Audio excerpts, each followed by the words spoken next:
ये एक दर्दनाक सीन है जो कि सीसीटीवी कैमरा में रिकॉर्ड हुआ। एक गाड़ी बेचारे डॉग के ऊपर चढ़ा दी गई। ये वही डॉग है जिसे उत्पल जी रोज प्यार से खाना खिलाते, लेकिन उस दिन इस डॉग के खिलाफ एक साजिश थी। सोसाइटी के प्रेसिडेंट ने बार बार धमकी दी थी उत्पल जी को, यदि वो खाना खिलाना बंद नहीं करेंगे तो वो उन कुत्तों पर अपनी गाड़ी चढ़ा देंगे। और आखिर वही हुआ जिसका उन्हें डर था। उस दिन स्नाइपर के ऊपर गाड़ी चढ़ी और उसी समय कई हड्डियां भी टूट गई। जब हमें इसकी खबर मिली तब तुरंत इसे हमने रेस्क्यू कर लिया और इसका इलाज शुरू किया। उत्पल जी ने कई कोशिश की एफआईआर करवाने की। खैर, उस समय जरूरी था कि हम स्नाइपर का दर्द कम करें और उसे सही ट्रीटमेंट दें। आज स्नाइपर पहले जैसे तो नहीं, लेकिन खुद के पैरों पर चल पा रहा है। और सबसे अच्छी बात यह है कि उत्पल जी ने उसे अपने घर में रख लिया है। इसका एक्सीडेंट हुआ था तो गाड़ी चढ़ी थी तो पैर में लगा था चोट। अभी फ़िलहाल वापस अपने चारों टांगों पे आ गई है ये।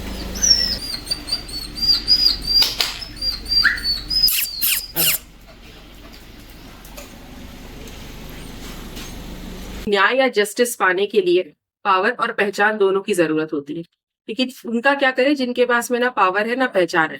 हम तो हताश हो गए हैं ऐसे कई मामलों में दिखते हुए भी, सीसीटीवी फुटेजेस होते हुए भी, डॉग की बॉडी सामने होते हुए भी एफआईआर नहीं होती है। अब आप ही हमें कमेंट करके ये बताएं कि ऐसे मामलों में एफआईआर हम कैसे करें और कड़ी से कड़ी सजा अपराधी को कैसे दिलाएं।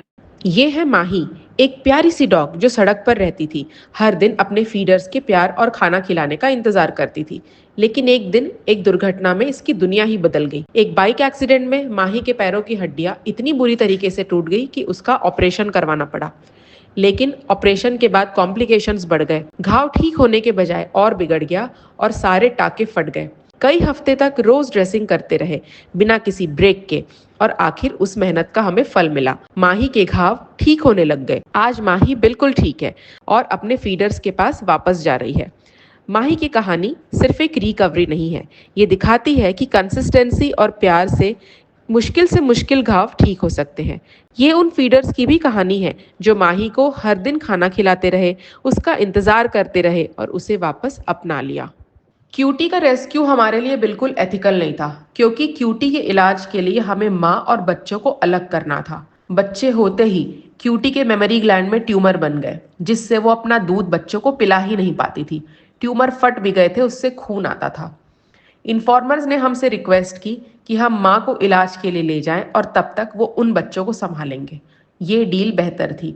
हम माँ को इलाज के लिए शेल्टर ले गए। कीमोथेरेपी करके हम इसके ट्यूमर को कम कर दिए और साथ ही हमने क्यूटी की नसबंदी सर्जरी भी कर दी। जब ये पूरी तरीके से ठीक हो गई, हमने क्यूटी को वापस इसके मोहल्ले में ले जाकर छोड़ दिया। लोग बहुत खुश थे क्योंकि अब क्यूटी बार बार बच्चे नहीं देती। तो एक महीने पहले डॉगी है हमारा, उसको ट्यूमर हो गया था पेट में। हमारी कॉलोनी का है, स्ट्रे डॉग है और पूरा अच्छे से एनिमल वाटिका ने बहुत जो है हेल्प की हमारी, और वो ठीक होकर प्रॉपरली अभी वापस आ गई। Thank you.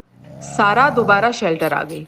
जब पहली बार इसे खुजली के लिए ट्रीटमेंट किया था तब सोचा नहीं था कि इसकी हालत दोबारा इतनी जल्दी बिगड़ जाएगी।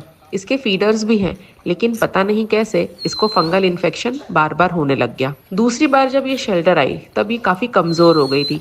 शरीर में खुजली की वजह से इसका ब्लड काउंट काफ़ी पुअर हो गया था।